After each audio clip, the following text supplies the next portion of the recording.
그러니까 이제 5월에 팔아라라는 것에 대해서 이제 옛날부터 있었던 말인데 네. 올해 이제 관심을 끌게 된 연유를 한번 좀 살펴볼 필요가 있다라고 보여집니다. 그 연유를 살펴보게 되면 우리가 이제 2023년에 대한 주식시장 전망이 그렇게 밝지는 않았었잖아요. 2022년만 하더라도 야 2023년에 주식시장이 되겠어? 더군다나 미국이 이렇게 금리를 올리는데 되겠어? 경기 둔화되는데 되겠어? 그랬는데 2023년 들어서 우리가 이제 조금 리뷰를 해보면 외국인들이 삼성전자와 은행주를 사기 시작했죠. 네. 그러면서 지수가 다 받침이 됐죠. 그러한 가운데 개인 투자자분들이 환호성을 지를 만한 인공지능, 로봇 이런 테마들이 이제 1월 달을 휩쓸었었죠. 그리고 2월부터는 이제 바톤 터치를 하게 된 게 2차 전지 뜨거웠죠. 관련주들 뭐 지금까지도 네. 뜨겁다라고 표현할 수 있을 정도로 굉장히 강했죠. 그리고 또 한 측면에서는 외국인들이 삼성전자와 은행주에 대한 포지션이 변한 가운데 자동차가 한 35% 올랐어요. 현대차 네. 기준으로 보면. 그래서 나름대로 실적 베이스로 올라오는 뭐 이런 것들을 보다 보니까 시장이 강했죠. 한마디로 보면 굉장히 시장이 강했습니다. 2022년부터 시장을 약세론으로 보신 분들은 굉장히 당혹스러울 수밖에 없겠죠. 물론 2천을 깨고 내려간다는 건 아니지만 시장은 상당히 상저하고 일 맞아요. 거다라고 보셨던 분들 입장에서 보면 이게 분위기가 바뀌었죠. 맞아요. 물론 이제 그분이 맞고 틀리고의 문제가 아니라 갑자기 이제 변화된 요소들이 나왔기 때문에 지금 있는 그대로만 보면 시장 강하죠. 근데 이게 언제까지 강할 것이냐라는 것에 대해서 투자자분들이 이제 고민하기 시작했고 이 정도면 다 오지 않았느냐. 5월에 잠깐 쉬어가지 않겠느냐. 그러니까 이제 5월에 팔아라라는 것도 있었고 또 특히 이제 월가에서 제가 기억하기로는 웰스파고인데 4월 중순인가요? 5월이 되기 전에 팔아라 뭐 이런 얘기도 있었어요. 그렇기 때문에 거기에 좀 힘을 실어줬는데 생각보다 좀 강하죠. 물론 시장이 4월 말 고점에서 꺾인 상태이긴 합니다. 꺾인 상태에서 이런 것들이 이제 추가적으로 올라가지는 않습니다만 코스피 기준으로 저희 이제 녹화일 기준으로 봤을 땐 2,500 약간 밑에 언더 2,400 후반대 코스닥은 조금 좀 불안하긴 해요. 왜냐하면 변동성이 좀 심화될 수 있는 구간이긴 하지만 여전히 800대에 있고 지수만 그런 게 아니라 고객 예탁금도 50조 이 정도가 뒷받침되고 있기 때문에 시장은 상대적으로 강한 겁니다. 저도 5월이면 변동성이 좀 시작되는 거 아니야라고 좀 개인적으로 봤었는데 그냥 시장은 있는 그대로 놓고 본다라면 지금 이제 열기는 굉장히 뜨거워져 있다. 이게 확 식지는 않고 있다. 일부 좀 식어가는 종목들도 있고 지금 식어가다 보니까 지금 이제 거래 대금이 급격 속도로 줄었거든요. 거래 대금이 급속도로 준다라는 것은 그만큼 이제 관망세가 늘어났다라는 거죠. 하지만 고객 예탁금은 안 빠져나갑니다. 그러면 일단 조금 저점을 좀 잡으시려는 하는 노력들도 많이 좀 있다라고 보면 5월에 팔아라라는 것은 이제 하나의 어떤 관행적으로 내려오는 부분들이지만 시장 있는 그대로 놓고 보면 그렇다고 해서 적극적으로 액션을 취할 단계는 아니긴 하지만 시장이 강하다라는 것을 전제로 해야 지금 이제 우리가 투자 아이디어를 얻어갈 수 있지 않을까 말씀드릴 수가 있겠습니다. 그러니까 단기적인 거긴 하지만 그 차윤 소장님께서 지난달에 나오셔가지고 2차 전지 조정이기 때문에 보유자의 영역이기 때문에 그렇습니다. 지금 매수하는 건 힘들다 얘기하셨는데 딱 그렇게 됐습니다. 뭐 공교롭게도 뭐 제가 뭐 하락 쪽에 베팅을 했다라기보다는 시장이 조금 이제 조정에 대한 상황을 조금 제가 조심스럽게 예측을 한 거고 시장이라는 것은 주식이라는 건 어떠한 주식도 직선이라는 건 없어요. 근데 이제 주가가 올라가다 보면 직선처럼 영원히 올라갈 것처럼 보이죠. 한 가지 예를 들어 드릴게요. 2020년에 카카오가 그랬죠. 네. 직선처럼 보였죠. 삼성전자도 직선으로 보였죠. 하지만 지금 꺾여 있죠. 2021년에 위메이드가 그랬죠. 메타버스가 세상을 바꿀 것이고 위믹스 코인이 세상을 바꿀 것이니까 위메이드는 영원히 올라갈 거야. 그 다음에 올 초만 하더라도 인공지능과 그 로봇 관련주들이 그 직선처럼 보였죠. 세상을 다 바꿀 것처럼 보였죠. 하지만 고점 대비 많이 하락했죠. 2000년도 지금 현재 코스모학 같은 경우는 고점 대비 지금 50%가 빠졌어요. 굉장히 많이 빠졌죠. 물론 폐배터리와 뭐 양극재는 다르다라고 볼 수는 있긴 하겠습니다만 하나의 테마에서 이렇게 전에는 직선처럼 보였던 것들이 지금은 이렇게 조정을 좀 받고 있는 것이 하나의 시장의 모습이다라는 것이 어떻게 보면 당연한 거고 우리 속담에 뭐 다른 차면 기운다라는 것도 있습니다만 뭐 굳이 속담을 안 하더라도 여러분들이 잘 아시는 위대한 우리 투자인 하워드 막스가 진자운동이라는 게 있잖아요. 이렇게 왔다 갔다 왔다 갔다. 요것만 알아도 투자는 돈을 번다라는 거예요. 하워드 막스 얘기는. 비유가 그런 거죠. 우리가 직선처럼 올라갈 것 같지만 영원히 올라가는 직선은 없고 오히려 주식은 이렇게 왔다 갔다 하는 게 속성이니까 이 속성을 아는 사람은 돈을 번다라는 거죠. 그 아이디어를 여러분들이 잘 갖고 계셔야 된다라고 보고 2차 전지가 끝났다 나쁘다라고 보는 것도 경계합니다. 하지만 우리가 제가 이제 주식시장에 있으면서 하는 경험치인데요. 최근에 관심을 가졌던 것들이 바로 관심을 갖고 올라가는 경우는 정말 확률이 희박합니다. 아, 그렇군요. 네. 우리가 한 3년 동안 테마를 이끌었던 게 제약바이오죠. 2015년서부터 2018년까지. 네. 그 제약바이오가 아직 못 올라가고 있죠. 삼성전자도 2021년 1월이 꼭대기니까 2022년이라 보면 1, 2, 3 지금 3년째 지금 못 가고 있죠. 물론 뭐 여러 가지 이유가 있어. 경기 사이클로 보는 것도 있고 여러 가지 볼 수 있지만 어쨌든 주가를 보면 카카오 같은 경우도 지금 마찬가지고요. 그런 것들을 보면 이게 왜 그런 현상이 나타나느냐도 아셔야 될 것 같아요. 지금 현재 카카오라든지 이런 것들 갖고 계신 분들은 물론 장기적으로 보시는 분들도 있지만 일부 투자자들은 좋다고 해서 사신 분들이 계시거든요. 투자는 다양한 사람들로 구성이 되어 있죠. 좋다고 해서 한 분들 입장에서 보면 원금만 너무 팔아야 되겠다라는 건 생각이 있으니까 매물대가 형성이 되는 거죠. 그래서 이 매물대가 형성이 된 주식들은 이 매물대가 소화되기 전까지는 본격적으로 상승하기는 어렵다. 이게 첫 번째 지론이고요. 또 한 가지는 그거예요. 우리가 지금 웅달님 어찌됐던 유튜브를 촬영하기 위해서 한 달 내내 짜장면만 드셨다고 생각해 보세요. 네. 이 집 맛있다고 짜장면 먹어보고 저 집도 먹어보니까 내 입맛에도 맞아. 좀 달라. 그러다 간짜장도 먹어보고 볶음 짜장도 먹어보고 막 먹었는데 그 다음에 이제 한 달이 지나고 나서 짜장면을 먹는 거 하고 갑자기 짬뽕을 먹는 거 하고 느낌이 다르죠. 그렇죠. 짬뽕이 확 매운맛이 입맛을 확 돌게 하는 네. 그런 맛이 있기 때문에 주식시장이라는 건 그런 것 같아요. 테마라는 게 시간이 지나면 지날수록 노후화된다라고 저는 표현을 합니다. 알 사람은 다 아는 거죠. 알 사람은 다 알고 많은 분들이 거기에 이제 전문가가 된 거예요. 그러면 초과적으로 거기서 돈을 벌기는 굉장히 어려워요. 아, 많이 알게 된 거예요. 많이 알게 되면 될수록 처음에는 유리하죠. 시간이 지날수록 거기에 관심을 가진 사람들은 다 아는 거고 관심을 아예 안 갖는 사람들은 아무리 설득해도 그거 하는 거잖아요. 우리가 막 뭘 얘기를 해도 난 그냥 됐어라고 하는 사람은 영원히 됐어요. 그 사람까지 끌어들인다라는 거는 우리가 인생에서 불가능한 거기 때문에 됐어라는 상황까지 왔을 정도의 상황이라면 이게 수급이 좀 꼬이는 거죠. 오죽했으면 최근에 이런 말을 했겠습니까? 워렌 버핏이 이제 주식으로 돈 벌기 더욱더 어려워졌다. 워렌 버핏이 이제 주식을 처음 시작했을 때만 하더라도 주식이라는 게 대중적인 관심도 아니었고 그때만 하더라도 우리가 이런 인터넷 시대가 아니었기 때문에 정보가 이제 소수였고 정보가 퍼지는 속도가 좀 늦었죠. 근데 지금은 정보가 퍼지는 속도가 굉장히 빨라졌습니다. 이런 상태에서 내가 정보를 하나 인식하고 판단해서 했을 때는 추가적으로 올라간다는 것은 더 어려울 수도 있다. 이렇게 말씀드릴 수 있겠습니다. 그러니까 확률적으로 쉽지 않다. 그렇죠. 우리가 이제 인생을 그냥 보시면 돼요. 네. 처음에 여러분들이 이제 여러분들이 발견한 맛집이 있다. 그러면 그 집에 갔을 때는 자유롭게 먹을 수 있죠. 근데 그 맛집이 유튜브를 한번 타는 순간 이제 그 집은 끝난 거죠. 맛을 유지하기도 어려울 뿐더러 유지한다 하더라도 이제 가서 먹으려면 줄 서야 되잖아요. 네. 방송이 될지 모르겠습니다. 여담입니다만 저는 이제 속초를 굉장히 좋아하거든요. 머리 아플 때마다 이제 국도를 타고 이제 갔다 왔다 하는데 그제 유명한 유튜버께서 속초 국도변에 있는 그 허름한 집을 유튜브 올리셨더라고요. 그거 보니까 찍을 당시에도 사람도 별로 없고 주차장에 차도 없어요. 근데 제가 봐도 거기 꼭 가보고 싶어요. 근데 다음에 갔을 때 과연 자리가 있을까? 그러니까 주식도 마찬가지인 것 같아요. 처음에 내가 그것을 선점했다라면 다른 사람들이 왔을 때 그걸 넘길 수 있는 거지만 뒤늦게 내가 따라가가지고는 어렵다. 자, 정리하자면 2차 전지도 지금은 많은 분들이 학습을 하셨어요. 책도 보시고 공부도 하셨고 이런 것들이 다 알려졌음에도 불구하고 주가가 조정을 받고 있다라면 한 측에서는 더 이상 나는 보유 안 할 거야. 어떤 분들은 영원히 내 평생 보유할 거다라고 하시는 분들도 있습니다만 다양한 시장 참여자들이 있는 가운데서 나는 이 정도면 됐다라고 파는 물량들이 있고 그거보다는 사자가 적으니까 주가가 밀릴 수밖에 없는 거죠.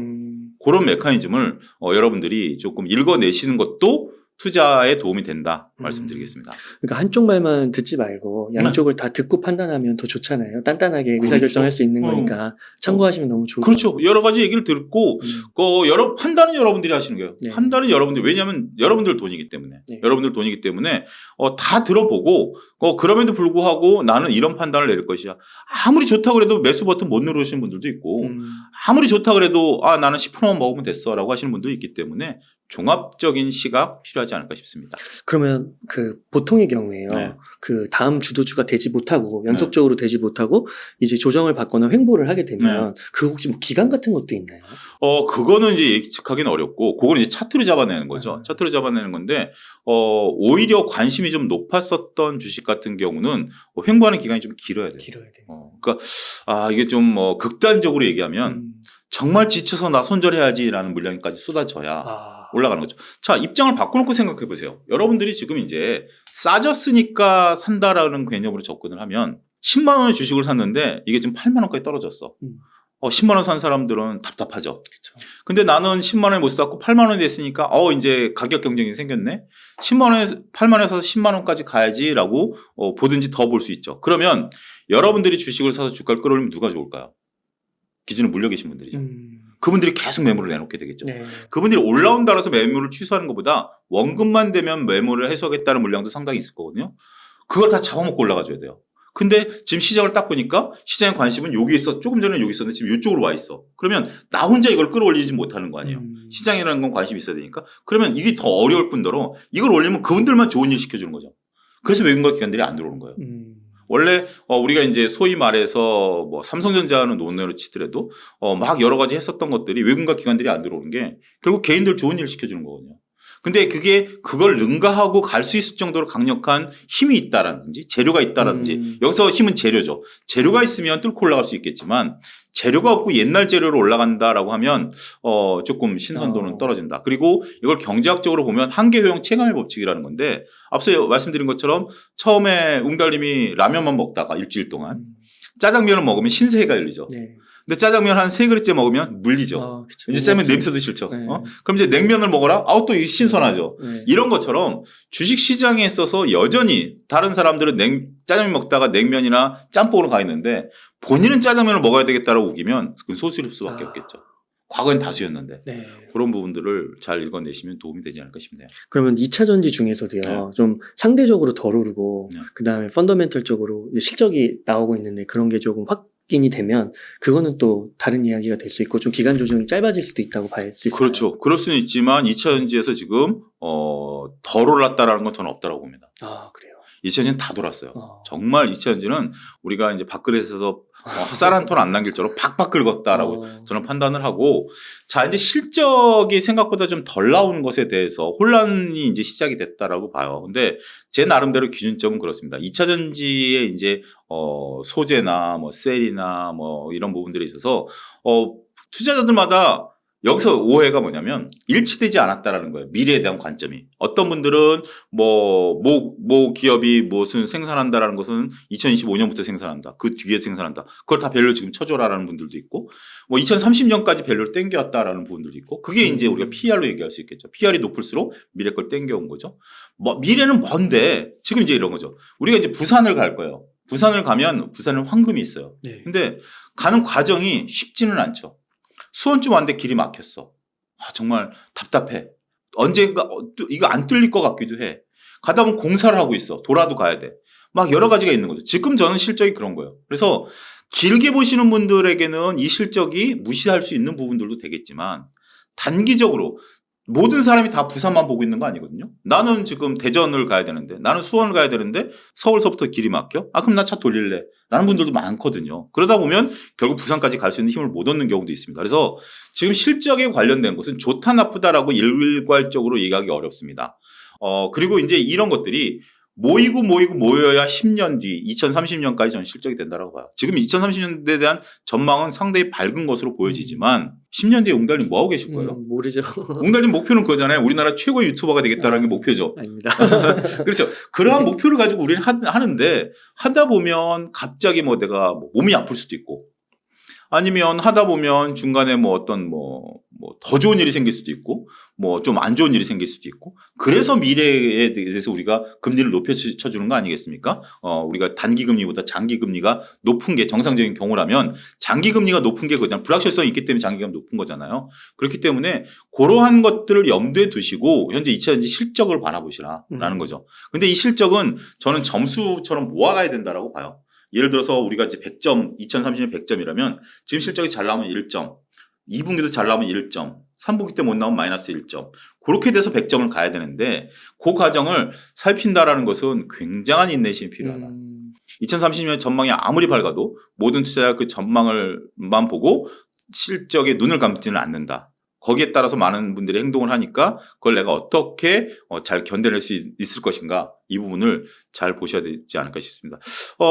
이런 얘기하면 조금 기분이 안 좋으신 분들도 있긴 하겠습니다만 테슬라가 모든 걸 장악할 것처럼 보였잖아요. 불과 네. 5년 전만 하더라도 맞아요. 주가 굉장히 많이 올랐죠. 하지만 지금 주가는 그때보다는 상당히 낮은 수준이고 오히려 테슬라가 이제 차는 잘 팔리는데 변동성이 생겼죠. 영업이익률이 떨어진다라든지 과거처럼 테슬라의 어떤 점유율을 이제 뺏기고 있는 지역도 일부 있고 여러 가지 노이즈들이 있죠. 과거엔 테슬라가 영원할 것처럼 보였지만 주가도 지금 낮은 수준이고 그다음에 변동성도 커진 상황이고 그 사이에 오히려 현대기아차가 점유율을 높여가고 있고 그러니까 기업들이란 건 그래요. 결국 뭐 한 기업이 굉장히 잘하면 다른 기업들은 손가락 빠는 거 아니거든요. 다른 기업들도 웅달님도 지금 뭐 솔직히 유튜버 1위는 아니시잖아요. 근데 목표는 유튜버 1위시죠. 네. 그렇다 보면 1위가 하지 않은 전략을 나름대로 세우면서 10년 뒤에는 웅달님이 1위가 돼 있을 수 있고 그리고 그 1위도 지금 현재 1위도 자만하면 1위에서 추락하겠지만 수성하기 위해서 또 노력할 수 있는 거죠. 그렇죠. 그런 거기 때문에 우리가 산업 구조라는 게 지금 우리나라가 2차 전지가 굉장히 강하지만 중국이라든지 유럽이라는 나라들도 결코 만만치 않은 향후에는 상대가 될 것이다. 처음에는 현대차가 테슬라보다는 비교 열의인 것처럼 보였지만 현대차의 저력이 보이죠. 바로 따라잡죠. 몇 년 내에.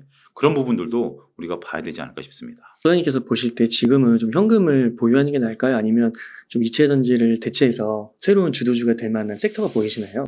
지금은 이제 저는 이제 몇몇 업종들, 그러니까 2차전지 대체제라기보다는 저희가 올해 복해 좋은 것은 몇 개 있습니다만 현금 비중은 지금 올해는 좀 많이 가져가실수록 유리하다라고 봐요. 기회가 올해 많이 올 것 같아요. 그래요.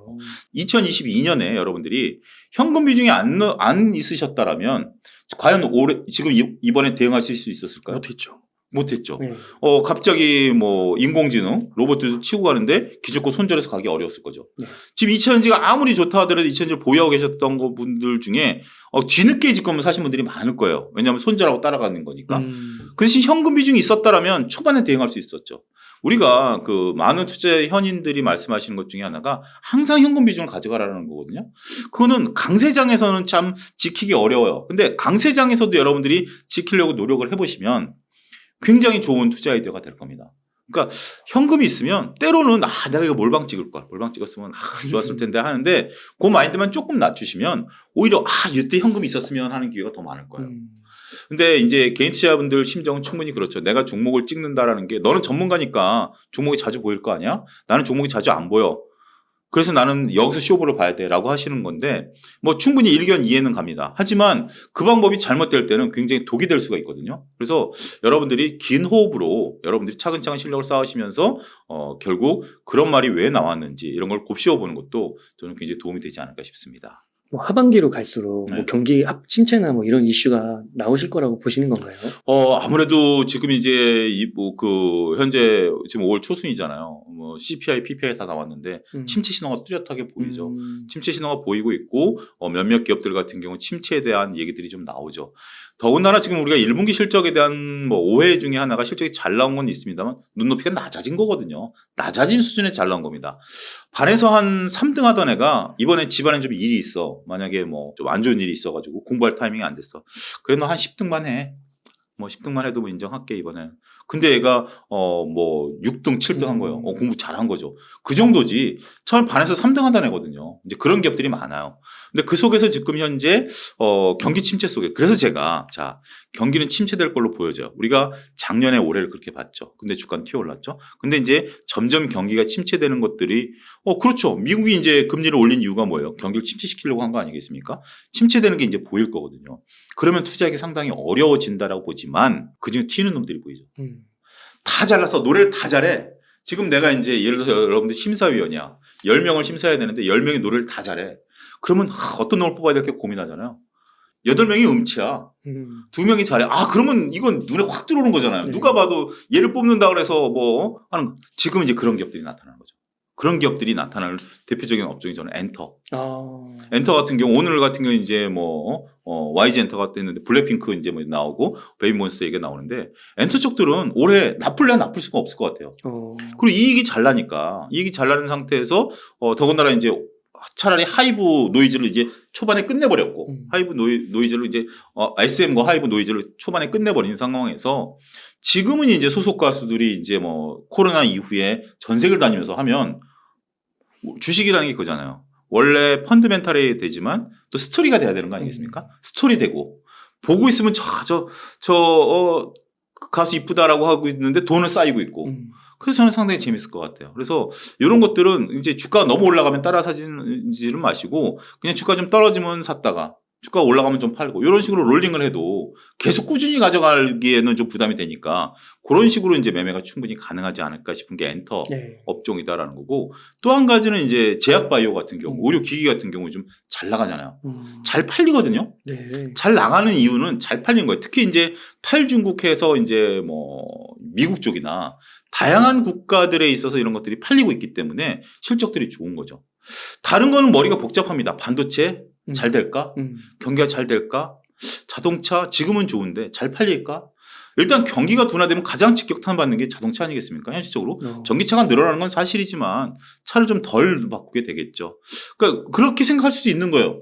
뭐 2000년 대세다라고 하지만 우리가 지금 이제 미국 같은 경우 2000 뭐 몇 년까지는 뭐 60몇 프로를 뭐 한다라는 건데 그거는 미국의 기준인데 미국이 화석연료차를 없애야되겠다 뭐 이런 기준은 또 없거든요. 왜냐하면 소비자들이 차를 안 바꾸는데 거기에 따른 뭐 이런 것들은 아닌 거죠. 그러니까 오히려 올해 예상을 할 때 이 경기 불황을 뚫고 갈 수 있는 업종이 뭘까? 여러분들 그거 고민해 보세요. 네. 경기를 타는 것은 지금으로서는 어렵습니다. 특히 이제 뭐 이마트라든지 뭐 이런 것도 진짜 굉장히 안 좋은 게 뭐 영화관이나 이런 것들 요즘은 시대가 변했잖아요. 다 휴대폰으로 다 하는 시대니까 그런 거가 이제 기본적으로 먹고 사는 거 되는 거 소비를 하는 거 아니야? 라고 하지만 그거 아이디어보다 누구나 생각할 수 있는 아이디어보다 정말 엔터처럼 뚫고 갈 수 있는 아이디어 뭐 이런 것들 여러분들이 한번 고민해 보시면 제가 올 초에 이제 다른 방송에서 얘기를 했던 게 올 초에 저는 이제 장비주들을 좀 얘기를 했거든요. 뭐 반도체 장비요. 반도체 장비, 2000지 장비의 통신 장비. 이거는 경기가 둔화돼도 다 미국으로 달려가니까 다 해야 된다. 그리고 작년 말부터 올해 초까지 다 올랐거든요. 소리 소문 없이. 그런 것들처럼 그런 아이디어를 여러분들이 한번 고민해 보세요. 근데 그 아이디어를 나만 딱 이해하면 되는 게 아니야. 시간이 지나면 웅달님도 생각을 하게 되고 누군가 트리거를 딱 던져주면 사람들이 쉽게 이해할 수 있는 아이디어. 자, 엔터주 같은 경우 여러분들 쉽게 이해하시죠. 저는 솔직히 뭐 블랙핑크나 뭐 베이비몬스터나 뭐 노래를 들어보지는 않았습니다만 굉장히 많은 가수들이 올해 또 활동을 하잖아요. 그리고 또 거기 좋아하시는 분들은 또 새로운 트리거가 되고 이런 부분들을 우리가 종합적으로 보시면 재밌지 않을까. 그러면 현금이 좀 있으면 튀어 오를 때 이걸 따라 사야 돼요 말아야 돼요. 그러면 이미 늦은 거고 딱 봤을 때 여러분들이 바로 즉각 대응이 가능하겠죠. 그래서 저는 그 부분 그런 것들이 좋지 않을까 싶습니다. 엔터와 제약바이오 네, 쪽을 보고 계시죠. 네. 그러면 그 삼성전자 같은 경우가 보면은 반도체 좀 잘 모르겠다고 하셨는데 이 상대적으로 근데 저점을 높여가고 있는 것 같긴 하더라고요. 어떻게 그렇죠. 보세요? 저점을 높여가긴 하는데 저는 삼성전자는 굉장히 저한테는 어려운 주식이에요. 반도체는 알아야 되는데 반도체 두 가지를 알아야죠. 메모리 재고를 알아야 되고 그다음에 이제 지금 삼성전자가 하려고 하는 게 이제 시스템 반도체 쪽 아니겠습니까? 시스템 반도체 업황도 알아야죠. 시스템 반도체는 지금 미국에 대한 것들, 중국에 대한 것들, TSMC에 대한 것들, 일본에 대한 것들, 유럽에 대한 것들 다 봐야 되기 때문에 전 너무 머리가 아파요. 이게 무슨 뭐 나노 공정이니 미세 공정이 이런 걸 공부해 갖고 되는 것들이 그건 기본적으로 하셔야 되지만 업황 사이클과 경기를 같이 봐야 되는데 지금 경기가 둔화되는 상황에서 과연 그러니까 삼성전자는 이런 거죠. 지금 삼성전자가 2019년에 재고 사이클에 따라서 지금 재고가 바닥이다. 올라갈 수 있을 것이다. 재고가 바닥인 거와 올라가는 것은 저는 별개라고 보지만 어찌 됐든 하나의 또 트리거는 되겠죠. 근데 2020년과 2021년에 막대한 우리가 투자를 했잖아요. 서버라든지 이런 것들 메모리 쪽에 대해서 재택근무하면서 저도 노트북 2대나 바꿨고 그다음에 지금 와서 노트북 또 바꿀 때는 아니거든요. 그걸로 삼성전자를 봐야 되는 건지 미래 먹거리인 시스템으로 봐야 되는 건지 인공지능과 관련해서 GPU로 봐야 되는 건지 보는 시간마다 이건 다 다르다라고 봐요. 삼성전자요. 삼성전자인데 차용주가 지금 제가 앞에 딱 있습니다. 이게 차용주인가요? 이게 차용주인가요? 이게 차용주인가요? 다 차용주예요. 그러네요. 보는 시간마다 달라요. 그렇기 때문에 저는 삼성전자에 대한 관심, 우리가 이제 대장주이고 2020년에 삼성전자가 9만 원까지 가다 보니까 많은 분들이 관심을 갖고 하는 부분들은 있습니다만 저는 삼성전자가 지난 30년 동안 수많은 우여곡절을 겪었어요. 치킨 게임이라는 것도 겪었고 여러 가지 했고 이번에 또 삼성전자가 이제 나가려고 하는 건 시스템 쪽이기 때문에 저는 지금 개인 투자자분들이 그 정도 노력을 과연 삼성전자에 쏟아서 네. 얻을 수 있는 부분들이 뭐냐. 안정적으로 올라간다? 주식은 안정적으로 올라가는 거 없어요. 제 지론은. 주식이 안정적이 있다? 그거는 그 형용모순이라고 생각을 합니다. 그냥 여러분들이 차라리 한 기업을 잘 분석해서 그 기업을 추적 관찰하는 것도 주식 투자를 하려는 목적이 무엇인지 저는 100% 돈을 버는 게 목적이라고 봐요. 돈을 버는 방법이 정상적이어야 되고 그다음에 꾸준히 벌 수 있는 방법이 돼야 되겠죠. 그러면 재무제표를 알아야 되고 하는 건 이제 그건 차후 문제지만 돈을 버는 게 목적이라면 돈을 버는 주식을 사야죠. 좋은 주식이라기보다는 좋은 주식이 돈 버는 주식이지만 유명한 주식을 살 필요는 없다. 저는 그렇게 정리해드리고 싶습니다. 아, 네. 그 삼성전자의 그 우상향은 조금 더 뭐 시간이 필요하다라고 얘기할 수도 있을 것 같고 그거보다 상대적으로 또 분석이 쉽고 알아채기 쉬운 섹터나 주식도 있기 때문에 그렇죠. 그쪽을 봐도 좋겠다. 글로벌 경기 전망 좀 한번 여쭤보겠습니다. 글로벌 경기가 지금 상당히 지금 상황을 놓고 보면 저는 이렇게 말씀드리고 싶어요. 지금 이제 CPI나 PPI가 좀 낮아졌고 드디어 이제 미국의 CPI 최근 CPI를 보면 기준금리보다 낮아요. 기준금리가 이제 5%대인데 CPI는 4%대 아닙니까? 낮아졌죠. 역전 현상이 일어났죠. 그럼 더 이상 이제 미국이 금리를 올리기 힘들 것이다. 이 부분에 대해서는 충분히 예상을 합니다. 하지만 지금부터는 미국의 이제 경기가 악화되는 단계가 쉽지 않을 것 같아요. 왜냐하면 이제 여기서부터는 숫자가 내려오긴 좀 어려우니까. 그런 부분들을 보면 지금 이제 미국이 그 CPI 목표치가 2%잖아요. 네. 내려갈 길은 아직 멉니다. 한 가지 저는 기준점은 그래요. 작년부터 제가 일관되게 방송에서 얘기한 것은 미국이 쉽게 금리를 바꾸는 피봇이 빨리 올 것이다라는 생각을 버리자. 그게 제 지론입니다. 지금 연준은 아직까지는 피봇, 그러니까 금리를 방향을 바꾸는 것에 대해서 올해는 없을 것이다라고 계속 얘기를 하고 있는 상황이거든요. 근데 이제 시장에서는 그런 거죠. 이 정도면 됐어. 이 정도면 됐어라는 건데 제가 이제 오늘 오다가 어떤 유명하신 분이 쓰신 이제 칼럼을 이제 좀 이해를 들어드리면 그거예요. 지금 웅달님이 갑자기 정상적인 생활하다가 허리를 크게 다쳤어요. 허리를 크게 다치면 이제 병원을 가야 되죠. 병원을 가야 되는데 지금 내가 바쁜데 일주일에 5번 오라는 겁니다. 그러면 이렇게까지 좀 과잉 진료 아니야? 라고 생각을 해도 지금부터 허리가 아프니까 5번 가야죠. 없는 시간 쪼개가지고. 근데 지금 하다 보니까 허리가 좀 나아졌어. 일주일에 한 3번만 오세요. 좀 됐어. 여전히 좀 불편하긴 하지만 지금 이제 밀렸던 일을 하다 보니까 이제 바쁘잖아요. 그렇지만 저 이제 조금 일주일에 한두 번 되면 안 돼요? 하니까 의사는 단호하죠. 최소한 3번 오셔야 됩니다. 근데 좀 시간이 지나면 아픈 것도 좀 적응이 되고 이 정도는 내가 참을 수 있을 것 같아. 그러면 안 가게 되죠. 네. 이게 사람이 그렇죠. 이해가 좀 되시죠? 네. 그러다 보면 이게 어떻게 보면 만성 질환이 되는 거죠. 딱 깔끔히 고쳐야 되는데 지금 이제 우리가 이제 시장에서 보는 것은 전년 동기 대비해서 물가가 4%라면 그거 굉장히 높은 거거든요. 물가가 4% 오른 것은. 그렇지만 이 정도면 먹고 살아. 9%대도 살았는데 빨리 금리 내려. 라고 지금 요구를 하는 거죠. 이제 병원 안 가도 돼. 이 정도면 다 났어라고 하는 거죠. 지금 이제 그런 상황이 아닌가. 그래서 아직까지는 의사는 뿌리를 뽑아야 되는 거죠. 뿌리를 뽑아야 다음에 이제 또 이런 것들이 없다라는 게 어떻게 보면 연준의 생각일 수 있고요. 의사의 생각일 수 있고요. 그게 이제 여기서 이제 또 일부 월가에서는 이제 그 의문점이 드는 거예요. 저 의사 선생님이 오판하고 있는 거 아니야? 의사 선생님이 과연 내 병을 고칠 수 있을까? 라는 거죠. 연준이 여기서 소프트 랜딩이 가능할까? 잘못하면 경기 침체로 푹 꺼져버릴 수도 있는데 여기서 만약에 연준이 금리를 지금 내려야 소프트 랜딩이 되는데 금리를 더 유지를 하게 되면 하드 랜딩으로 푹 꺼질 수도 있어 라는 극단론도 나오고 있어요. 그렇기 때문에 그거에 대한 의문점은 있어요. 하지만 올해 빠르게 연준이 피봇을 정해서 이제 경기를 좀 풀어주는 것은 없을 가능성이 있다. 일단 전제를 그렇게 하자. 그래야 대비책이 세운다. 우리가 좋다 그러는데 계속해서 나쁜 것보다는 나쁠 수도 있어. 나쁘대. 그걸 갖고 내 이제 투자 포인트를 참아야 된다는 거죠. 그러면 일단 경기 민감주는 안 돼. 경기 민감주는 쉽지 않아. 요게 턴할 때까지는 기다려보자. 대안이 없느냐? 대안은 있다. 경기를 뚫고 가는 쪽이 있다. 그게 이제 2차 전지였었지만 그게 좀 너무 많이 높았다는 게 제 지론이고 엔터 같은 경우가 그 대안이 될 수 있고 여러분들이 생각하시기에 색조 화장품이라든지 의료기기라든지 아니면 여러분들이 생각하시기에 방산일 수도 있고요. 여러 가지들이 이제 나타나기 시작할 수도 있다라고 보여집니다. 그렇기 때문에 그러니까 저는 경기가 둔화될 것으로 보고 그럼에도 좋으면 주가가 먼저 반응하죠. 그럼 이제 그때 가서 사면 되는 거니까. 근데 지금은 주가가 좋을 것이다라고 사는 것은 조금 모험일 수 있다. 저는 그렇게 올해 경기에 대해서. 그 대신 이제 한 가지 건 있죠. 만약에 CPI나 PPI 그다음에 고용지표 이런 것들에 너무 민감하게 반응하실 필요는 없다. 연준이 쓸 수 있는 카드는 거의 다 썼기 때문에 지금은 뭐 패가 보이는 상황이기 때문에 거기에 너무 이렇게 신경 쓰기보다는 이제 어떤 놈들이 다 음치야. 어떤 놈이 노래를 좀 잘하는가. 그나마 좀 잘할 수 있는가. 그것만 지금은 집중하셔야 될 것 같아요. 작년에는 내가 지금 이제 기업들 그 노래 테스트를 해야 되는데 밖에 막 비가 오고 천둥이 치니까 정신이 없는 거예요. 그래서 비가 오나 천둥이 오나 이걸 보고 있었는데 이제 그건 끝. 지금은 음치 중에 누가 노래를 잘하느냐. 기업에 집중할 때가 아니겠나 싶습니다. 아, 네. 이제 그러면 한동안 네. 뭐 연내까지는 금리 동결이 좀 가능성이 있다라고 생각하는 상태. 연준은 지금 계속 그렇게 얘기했어요. 그러니까 연준이 말을 바꾼 적은 없어요. 연준은 지금 이번에도 그렇잖아요. 올해 내에는 없을 것이다. 네. 물론 이제 연준이 말을 바꾸기를 바라는 거죠. 그랬는데 지나고 보니까 좀 금리를 낮춰야 될 것 같아. 그거를 생각하는 거와 연준은 내릴 거야. 연준 내릴 거야. 이거 뭐야? 어디에 여러분들 방점을 두시겠습니까?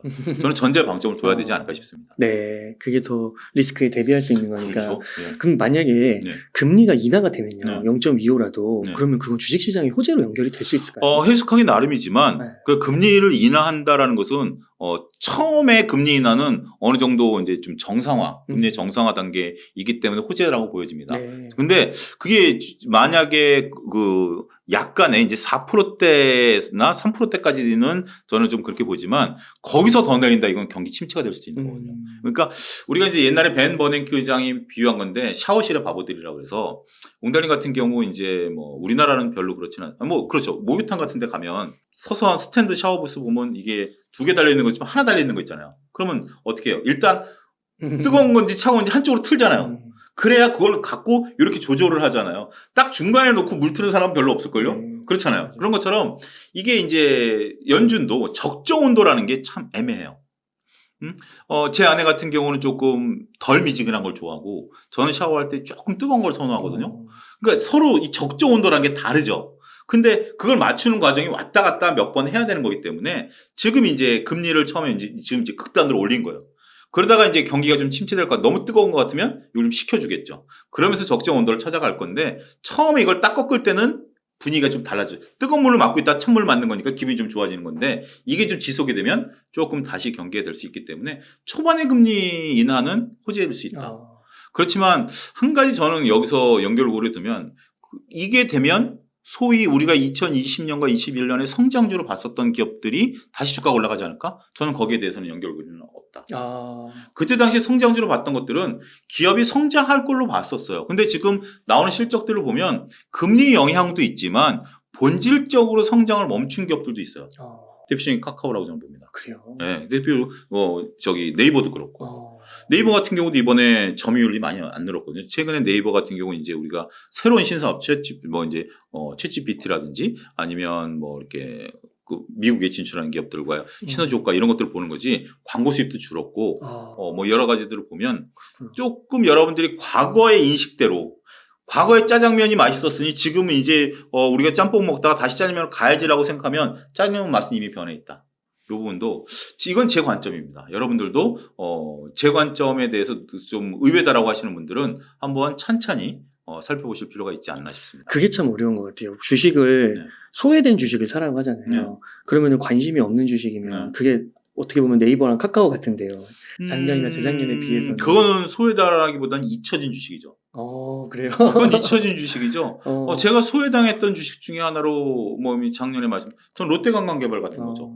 롯데관광개발 같은 경우 카지노를 제주도에 지었는데 그 완공된 게 2021년이거든요. 네. 코로나 때 완공이 됐어요. 그러다 보니까 이게 그 적자가 심해졌죠. 굉장히 어려워졌었죠. 근데 그러다가 지금 이제 제주도에 이제 직항노선이 들어오면서 외국인들이 들어오면서 카지노에 최근에 기사를 보니까 연일 들어오는 사람들이 신기록을 갱신하고 있대요. 그건 소외된 주식이죠. 예를 들자라면. 근데 네이버 카카오는 웬만하면 다 알잖아요. 이건 이제 잊혀진 주식이죠. 이런 표현이 적절할지 모르겠습니다만 우리가 옛날에 유명했던 연예인들 분들 중에 지금 갑자기 뭐 유튜브나 이런 거, 맞아, 이런 분들이 있었지라고 생각하지만 그분들이 다시 나와서 활동한다고 그거 보시겠습니까? 아니죠. 네. 새로운 분들이 나와서 진짜 뭐 이명웅 씨 같은 경우가 불과 5년 전에 스타가 되려고 누가 알았겠습니까? 근데 지금은 이명웅 씨도 기성 가수죠. 새로운 또 젊은 친구들이 계속 나오는 거죠. 주식시장도 그런 것 같아요. 앞서 언급드렸던 재료의 신선도를 놓고 보면 우리가 이제 그 원로 배우들을 가끔 유튜브에서 보면 익숙하죠. 익숙하고 친숙감이 좋지만 그분들을 몇 번 보다 보면 또 실증이 나요. 그런 것처럼 우리가 알고 옛날에 있었던 주식들이 새롭게 가려면 정말 새로운 재료가 있어야 된다. 그렇게 말씀드리겠습니다. 그러면 네이버 카카오를 만약에 잊혀진 주식에서 소외된 주식으로 바꾸려면, 인식을 바꾸려면 재무제표에서 매출하고 영업이익이 찍히면 되는 건가요? 그렇죠. 뭔가 그러니까 일단 뭐 두 가지죠. 하나는 재무제표가 좋아져야 되고 기존 사람들 네. 새로운 것들이 있어야 돼요. 제가 항상 재작년부터 작년도 말씀드려요. 도대체 네이버 카카오가 뭘로 돈을 더 앞으로 벌 건가요? 지금 경기를 완전히 타고 있잖아요. 네. 네이버 같은 경우 광고 수입이 줄어들고 있고 새로운 먹거리는 안 보이고 카카오는 특히 이제 좀 먹거리가 되면 다 분사시켜 버리고 이번에 뭐 다음 홈페이지도 분사시켰 거기 사내배 그 회사를 만들면 저는 자꾸 이제 이 생각력을 끼는 거예요. 이거 나중에 또 이것도 상장시키는 거 아니야? 생각력을 끼게 되는 거죠. 이런 인식이 바뀌기 전까지는 매수로 제가 이제 권해드리기 어려운 거죠. 저도. 그러다 보면 이게 컨센서스가 형성되기 어렵죠. 도대체 카카오가 뭘로 돈을 벌까요? 많은 분들이 얘기하시는 게 우리가 이제 카톡을 쓰고 있는 거 아니냐. 쓰고 있는데 주가가 그렇거든요. 저도 얼마 전에 이모티콘 하나 또 샀어요. 좋은 이모티콘이 있더라고요. 이모티콘 저는 좀 나이에 비해서 이모티콘이 많아요. 자주 사는데 근데 주가가 그래요.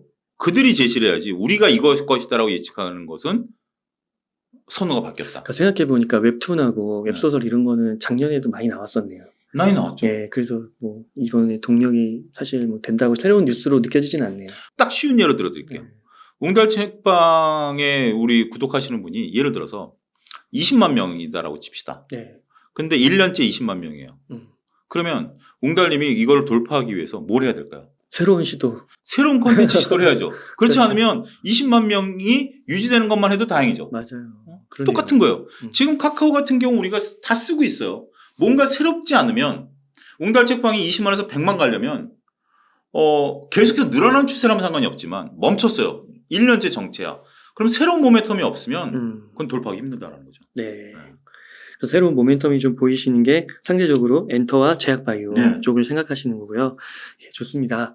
그러면 소장님 지금 한 1억 정도 현금 있으면 종합적으로 어떻게 좀 투자를 하실 것인지. 제가 지난번에 그 질문에 그랬던 것 같아요. 네. 일단 뭐 어떤 대형주든지 덜어오는 걸 좀 사자. 어. 그때 그 말씀을 한번 드렸던 건데 그 부분은 이제 조금 조심스럽고 지금 1억이 있다라면 현금 비중은 70까지 전 늘리겠습니다. 지금은 70까지 늘리고 와. 왜냐하면 근데 이 70은 언제든지 나를 유혹할 때 쓰면 돼요. 갑자기 뭔가 유혹하게 나올 때 그것이 나올 때까지는. 그리고 지금은 대부분의 지금 테마주들이 다 꺾여 있는 상태이기 때문에 그냥 30% 정도는 엔터주에 묻어놓고 70%는 오늘은 짜장면 먹을까? 오늘은 짬뽕 먹을까? 보이다 갑자기 확 땡기는 게 있으면 사는 거예요.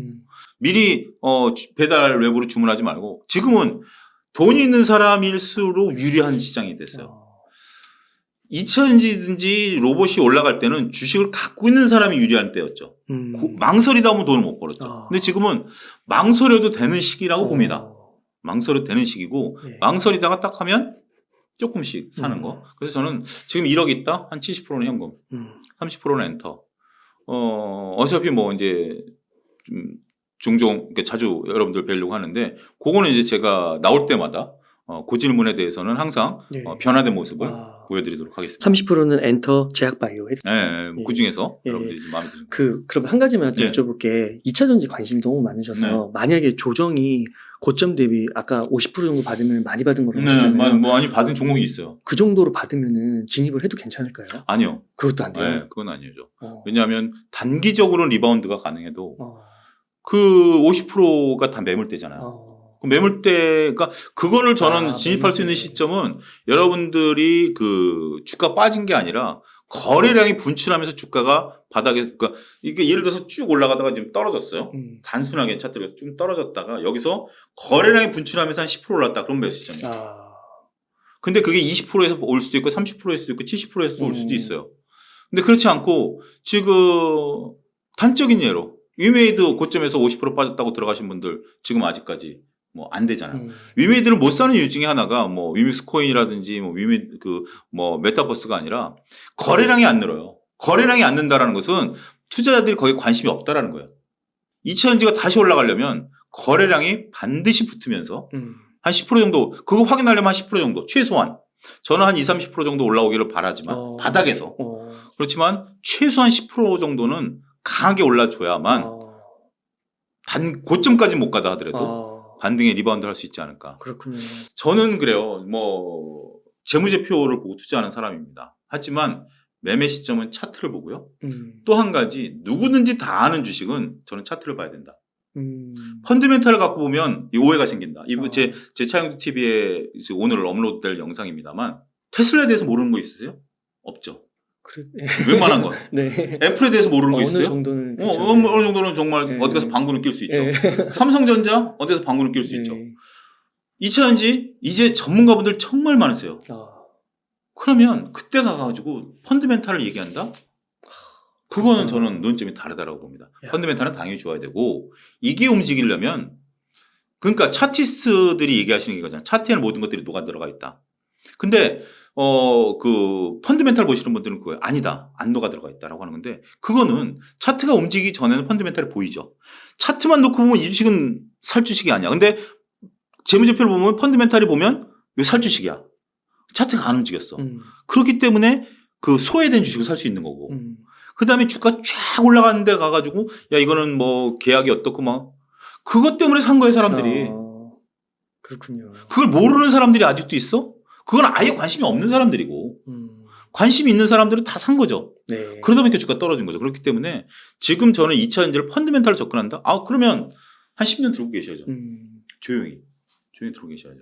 그래서 저는 그런 메커니즘을 보셔야 되지 않을까 싶어요. 10년 들고 있어야 돼요. 10년이 될수 20년이 될지 뭐 그건 될지 모르죠. 뭐 삼성전자, 구만전자가 언제 갈지 그것도 아무도 모르는 거죠. 네, 알겠습니다. 그러면 소장님 끝으로 시청자님들께 좀 하고 싶으신 말씀이나 강조하고 싶으신 말씀 일단 부탁드릴게요. 일단은 2023년 들어서 나타난 현상 중에 하나가 우리 옹달님 혹시 그거 아신가? 옛날에 우리 그 TV에서 개그할 때 연변 개그 잘 기억이.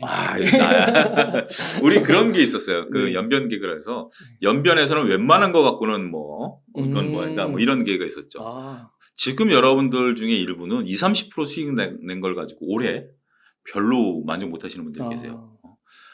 1년에 여러분들 20, 30%씩 내면 워렌 버핏보다 수익률이 더 좋은 거예요. 그리고 지금 여러분들이 올해 20, 30% 이상 수익을 냈다라고 보면 저는 실력보다는 굉장히 운이 좀 많이 강했다. 그리고 그런 것들을 적절하게 잘 공격적으로 하신 결과다라고 말씀드릴 수가 있겠습니다. 자, 흥분도를 좀 가라앉힐 필요가 있지 않을까. 더군다나 5월부터는 변동성이 좀 시작되고 있는 종목들도 있거든요. 여기서 내가 남들은 좀 식어가는데 혼자 공격적으로 하면 위험할 수 있어요. 그렇기 때문에 조금 좀 쉬어가자. 주식은 안 쉬어가더라도 여러분들의 호흡을 좀 쉬어가자. 여러분들의 호흡을 쉬어가게 되면 비로소 우리가 그렇잖아요. 멈춤은 비로소 보인다라는 것처럼 조금은 이제 물론 이제 그거에 대한 어떤 뭐 뒷얘기 말고 그냥 말이 좋으니까 받아들이자고요. 네. 잠깐 멈추면 새소리도 들리고 바람 소리도 들리고 그러다 보면 또 주식 또 새로운 주식이 보이거든요. 그런 타이밍이 아니겠나.